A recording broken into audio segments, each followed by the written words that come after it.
মাগো, কালকে হইছে ঈদ। আমার বন্ধুরা সবাই ছুটিতে বাড়িতে গেছে, ফুজুরও বাড়িতে গেছে। আমার একা একা ঈদ করতে হইব।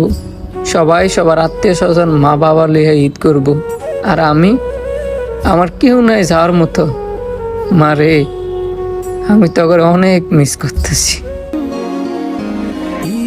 ঈদ মুবারক, ঈদ মুবারক, ঈদ মুবারক। ভাই আপনার লগে অনেকদিন পরে দেয়া হইছে। কাজের চাপ বেশি তো এজন্য দেখা হয় না। মাশাআল্লাহ, সবাই কত সুন্দর করে কোলাকুলি করতেছে। যদি আমার বন্ধুরা থাকতো আমিও কোলাকুলি করতাম। মা, বাবা, ঈদ মুবারক। আল্লাহুম্মা আমিন। আল্লাহ, আমার মা বাবা দুনিয়াতে কেউ নাই। আল্লাহ, তুমি তাদেরকে জান্নাতবাসী কইরো। আজকে ঈদের দিন, রাস্তায় কত মানুষে জড়ায় ধরতেছে। নামাজ পড়া বাড়িতে গিয়া মা বাবাতে সালামি নিতেছে, আত্মীয় স্বজনেতে সালামি নিতেছে।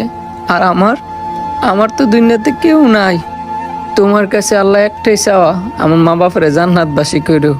আমিন।